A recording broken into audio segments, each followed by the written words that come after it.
Lettre numéro 46, famille chrétienne et vocation.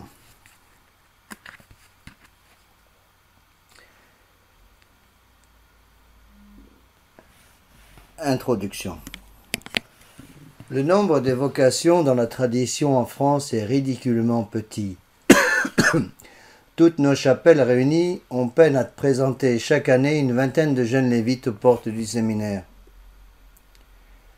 Ne nous gargarisons pas de phrases vides de sens du genre « mais nous avons plus de vocation que dans l'église conciliaire ». Comparons les choses comparables, car au royaume des aveugles, les borgnes sont rois. Le problème est clair.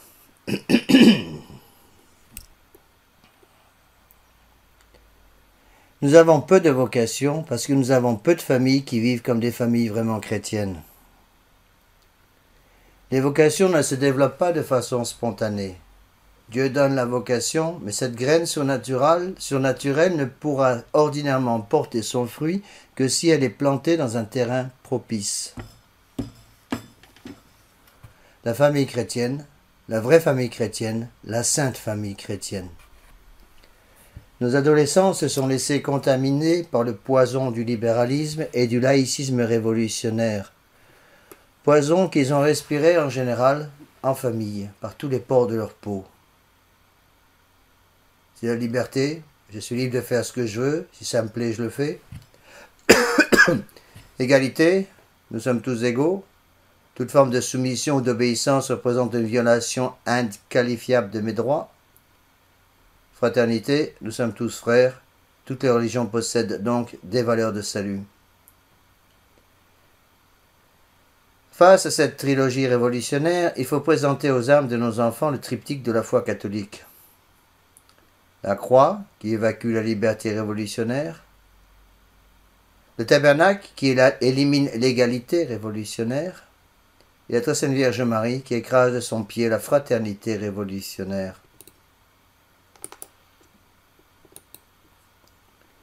Comme le disait le pape Saint Pie X, le souffle de la révolution est passé par là.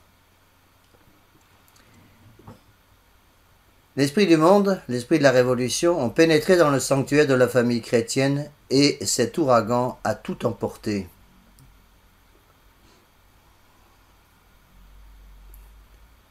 Beaucoup de nos familles, de nos catholiques, ont oublié que, par le saint baptême, nous avons renoncé à Satan et aux actes qu'il inspire, ainsi qu'au monde qui est ennemi de Dieu.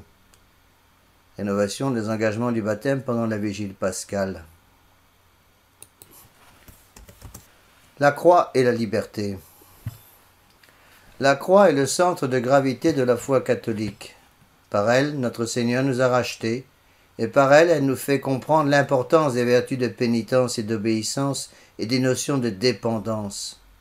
Nous sommes sur la terre pour obéir. Il s'est fait obéissant et obéissant jusqu'à la mort de la croix. Ainsi, le Christ a été crucifié pour nous. Il a eu ses mains clouées sur le bois de la croix pour nous rappeler que nous ne pouvons pas faire ce que nous voulons avec nos mains. Il a eu ses pieds cloués pour nous dire que nous ne pouvons aller où nous voulons. Il a eu son cœur percé pour nous faire comprendre que nous ne pouvons aimer qui nous voulons et comme nous le voulons. Il a porté la couronne d'épines pour nous obliger à mortifier notre intelligence. Nous ne pouvons penser ce que nous voulons. Il a été abreuvé de fiel et de vinaigre pour nous expliquer que la componction du cœur et l'esprit de pénitence sont nécessaires pour réparer le péché. Mais la liberté révolutionnaire exige la licence, le droit de faire ce que l'on veut, le droit à la jouissance, à la désobéissance, à l'indépendance. La croix du Golgotha nous fait comprendre que cette liberté de 1789 n'est qu'un leurre qui nous conduit à l'esclavage des passions.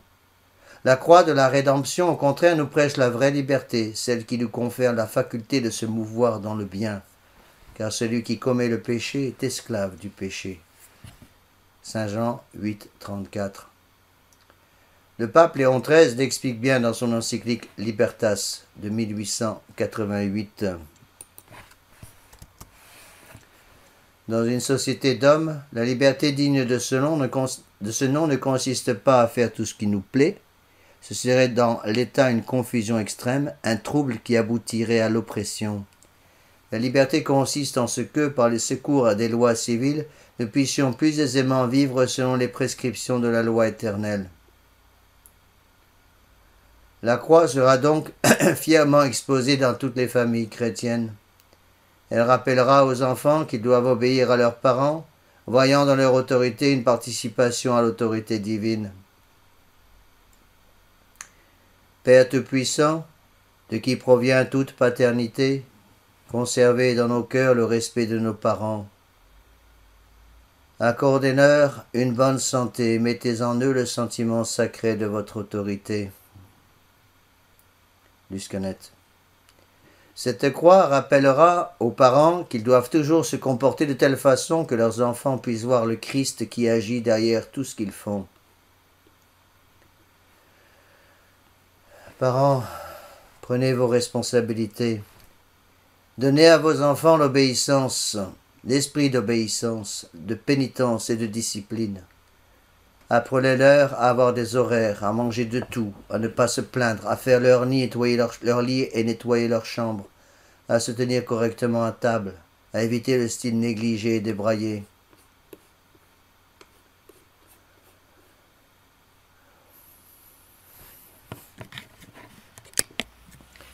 En agissant ainsi, de par les grâces reçues avec le sacrement de mariage, vous aiderez vos enfants à rejeter la liberté qui tue, pour lui préférer la liberté chrétienne qui vivifie. La liberté vous délivrera. Saint Thomas d'Aquin, Tertia Pars, question 8, article 7, expose que la devise de la contre-église est le slogan « Liberté », et que dans la mesure où les hommes écoutent et obéissent à ce cri, ils tombent sous l'emprise et le gouvernement du démon.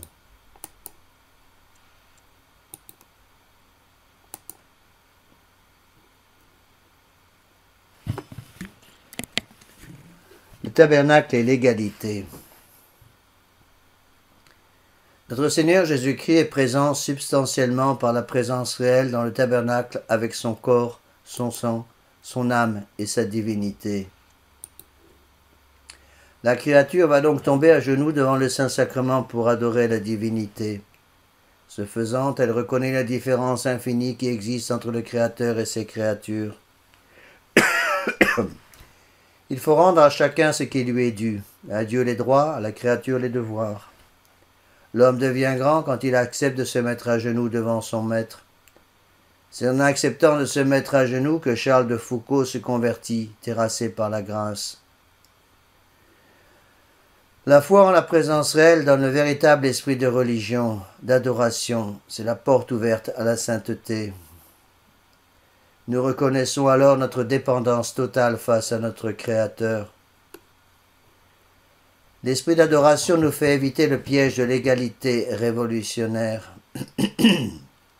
Chaque âme est différente et Dieu nous aime d'un amour tout particulier.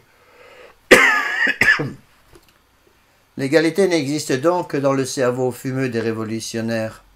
Il n'y a d'égalité ni entre parents et enfants, ni entre parents, ni entre enfants eux-mêmes, ni entre les laïcs et le clergé. Cette diversité qui existe entre les âmes fait justement la beauté de la création du bon Dieu.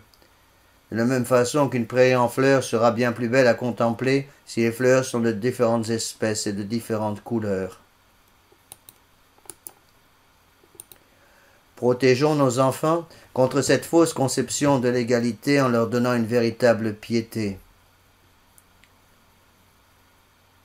Il faut leur faire comprendre très tôt le caractère sacré de l'Église, la grandeur de la messe et du sacerdoce, le respect dû à la présence réelle, l'importance d'une action de grâce bien faite après la réception de la Sainte Eucharistie. Une génuflexion digne, un signe de croix respectueux, peuvent devenir de véritables cours de catéchisme, surtout si l'exemple vient précisément de celui qui possède l'autorité. Faisons donc aimer nos chapelles à nos enfants, qu'ils aiment venir y prier et s'y ressourcer. Mais n'oublions pas que nous ne pouvons donner ce que nous n'avons pas. Si vous, parents, ne vivez pas de la Sainte Messe, ne demandez pas aux enfants d'en vivre.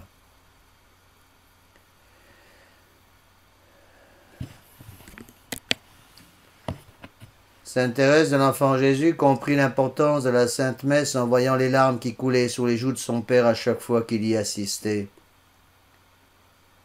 Abstenons-nous également des critiques systématiques contre le prêtre devant les enfants. Le sacerdoce, la Sainte Messe et la présence réelle sont étroitement liés, et l'on ne peut toucher à l'un sans toucher à l'autre, car la Sainte Messe et le sacerdoce sont comme deux écrins qui enchâssent la Sainte Eucharistie.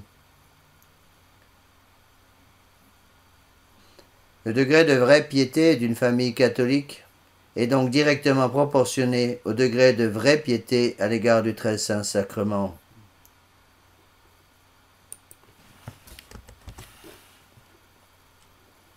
La très sainte Vierge Marie et la fraternité.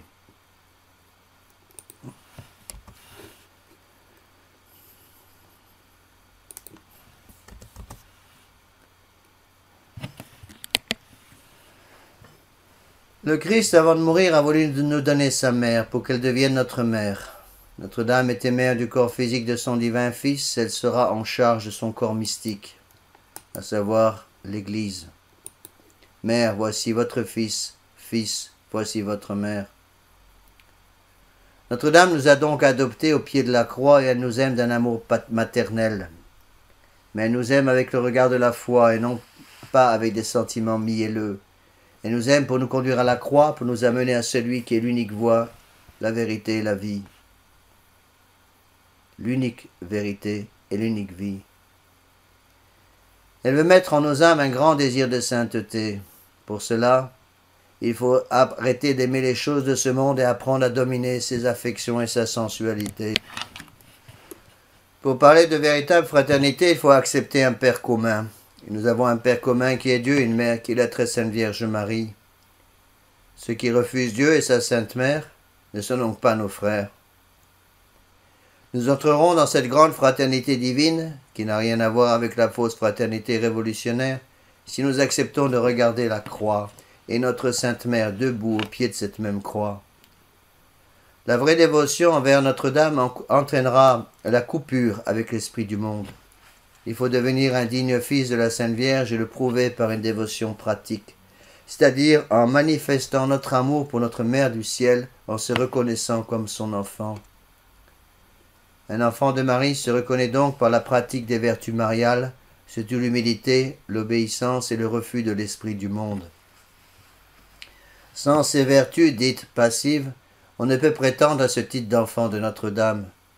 Si elle est vraiment notre mère, nous devons agir véritablement comme ses enfants et donc nous montrer dignes de sa maternité. Manifestons cette filiation par le choix des lieux de vacances réellement catholiques.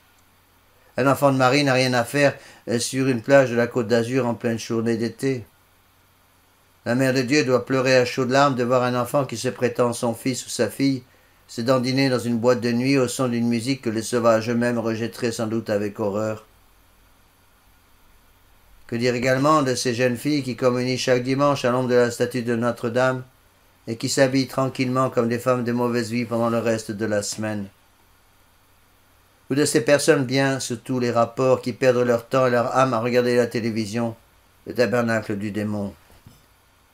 Que les choses soient claires, nul ne peut servir deux maîtres à la fois, on ne va pas au ciel en carrosse.